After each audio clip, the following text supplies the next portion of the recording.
I think conscious effort talaga na paghiwalayin yung pagkatao namin sa character. Kasi kung hindi, baka mabaliw kami ng di oras. Oo, alam mo yun? tsaka dalawa-dalawa na nga yung personality ko, pati sa bahay. Parang intense na masyado. So, as much as possible, conscious effort, I think, for all of us, na ipagpag talaga at the end of the day. Yung parang pag nakabihis na kaming pang kami, okay na. Pero nakakatawa kasi meron din tayong nakunan na, yun nga, intense, tapatan, ganyan. Tapos after, woo! Galing nun! Thank you and congratulations. Thank you po. Tawa-tawa ako lang sinagot kanya kanina. Sabi niya, kasama ka doon? Nilabas natin. Sabi niya, kasama ka. Support! Thank you. Ayan, DJ Nikki yan. In relation dun sa tanong ni Chad, magbabasa ako ng another phone-in question. Kanina kasi tinanong ko how do you cool down or nadadala niyo ba yung characters yung outside of the scene. Yung tanong naman ni Princess Nicole Castro ng One Media Network ay paano naman kayo nagpe-prepare para sa role ninyo? Nagwo-warm up? Paano nga? Day by day. Day by day. And scene per scene. Kasi iba-iba yung requirements per scene. Iba-ibang emotions or iba-ibang mga pinanggalingan. Okay. And also making sure lang na accurate yung emotional continuity per character before the scene na parang ano ba pinagdadaanan ko dito kasi nga sa sobrang daming weeks and or iba-iba yung emotional continuity kailangan lang you make sure na accurate yung ano namin characters. And also grabe din naman mag-set si Direk before a scene yun nga, yung music, and then he explains well talaga what the scene is for or what your objective is. So, yeah. So, scene per scene and day by day. Ayan. How about the others? Kakape ba kayo? Or Ewan ko siguro, pagpasok pa lang namin sa set, sa damit, sa sinusuot pa lang namin na damit, alam na namin yung character namin. Kasi alam namin na hindi natin to sinusuot everyday. Alam ba, ito mga damit na to. Ito yung suot ni Claire everyday. Kahit nasa bahay, nasa office, nasa hospital. So in character na talaga kami. Once na nagsuot kami ng costume namin, okay, alam na natin yung character namin. Ako si Philip, siya si Claire, siya si Lucas, siya si Melinda. Ganon. I feel like kami, ang dami na rin namin napagdaanan kasama ng mga character namin. So medyo mas nagiging madali na yung switching from self to character at this point. Pero yeah, of course, like for the scenes that are heavy, you think back to the scenes that you've already shot in relation to that. Pero yeah, I mean, it's a very collaborative set. So yung preparation, feel ko nandun na yun talaga. Alright, sige. Ang susunod na magtatanong, DJ Nikki, kasama rin daw siya. Nag-aapoy na damdamin si Biggs Almacen. Si Biggs Boss. Hello, my co-stars. Yung congratulations kasi stress ako sa teleserye ninyo, lalo na yung character ni Philip. Minsan maawa ka, pero minsan maiinis ka. So my question kasi, ayan, nag-record na. Kasi about revenge, yung gantihan ng serye ninyo. So my question is, when is revenge tolerable? Tama yun. Maganda pakinggan. Tama yun. When is revenge tolerable? Where do you draw the line in revenge? As a person, ayaw kasing nagtatanim masyado ng galit. So parang, kailan nga ba reasonable, hindi ko masasagot masyado.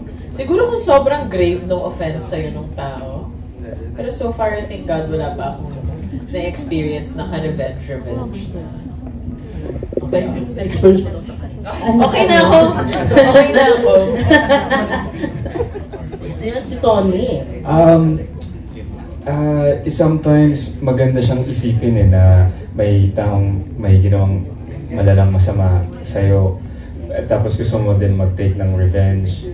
It seems like a nice idea, pero in the end, ikaw din kasi masasaktan And kung titignan mo yung mga characters namin sa series, nahihirapan din sila sa mga ginagawa nilang revenge. So,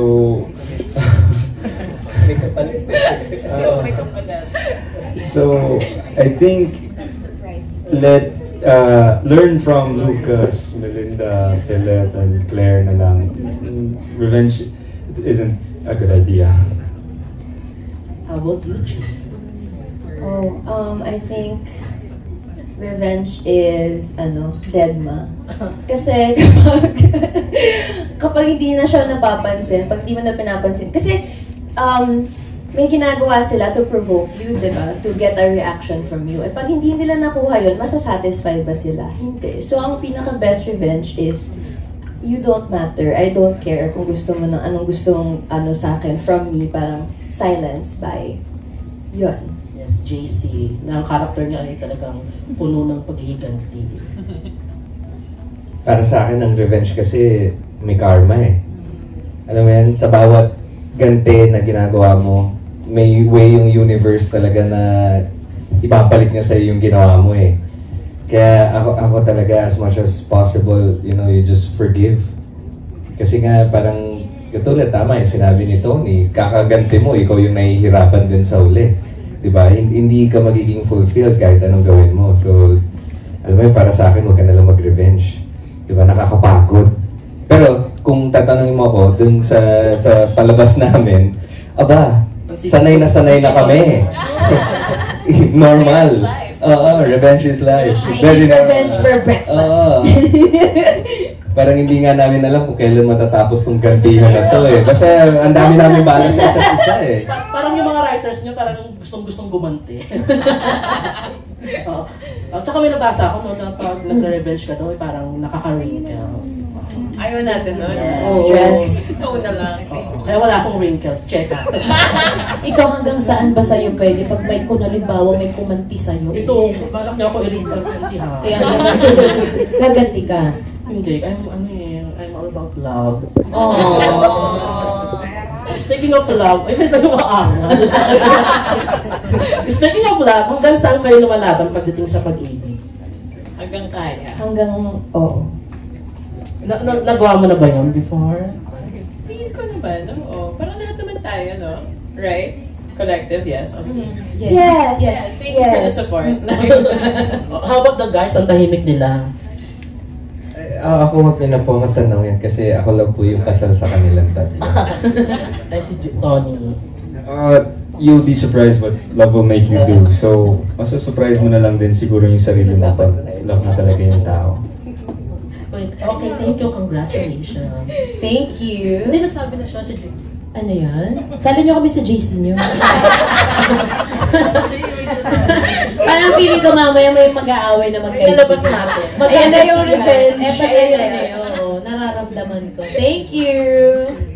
Ayan, for our next set of questions, marami rin siyang tanong. We are from flowgalindes.com. Flo Galindes.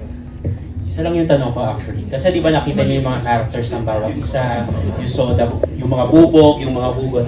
If ever a chance na magkaroon kayo ng chance to switch to another character among the four of you, ano yung gusto, kaninong character yung gusto niyong kampanan aside you're the one you're doing? I wanna be Lucas. Same, Lucas. Same, ako rin. Yun sana magunan. Sa kayo kay Lucas? Salazar!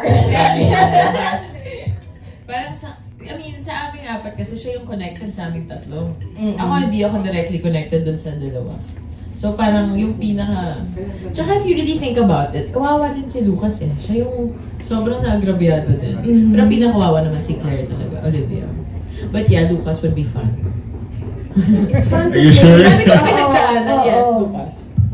O you, since everybody's Lucas. Who do you wanna be? Who you want? Kaya mo yan. Palit tayo. Hindi, for me, mahirap i-portray si Lucas. I mean, every day is a struggle for me. You know, I don't want to sugarcoat that. Pero yun nga, may times na nakakausap ko si Miss Jerby, tapos natanungin ko, ano po ba yung story ni Lucas? Bakit siya ganito? Ano yung tumatakbo sa isip niya? Tapos, sabi nga niya na sobrang complicated si Lucas. So, I really love my character. I really do. I think... Ayaw niyo i-share. Sige, sayo. Joke lang.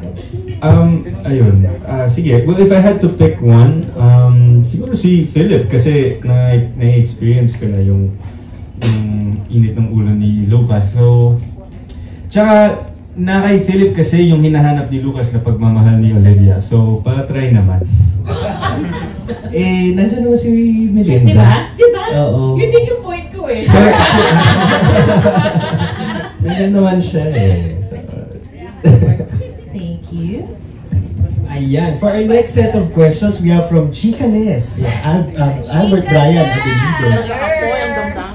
Hey, mabuhay! Congratulations! Ayan. Yung first question ko is, this teleserye is like a lot of first for all of you. Like, first the pagbibida ni Jane, first main kontrabida, ganyan. And of course, one of the first collaboration of TV5 with ABS-CBN.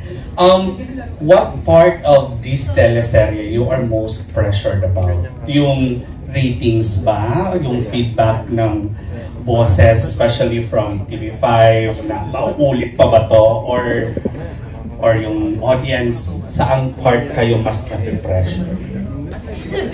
I think ako personally, more dun sa pagtetel ng story. Kasi nga, ang hirap ng mga characters namin.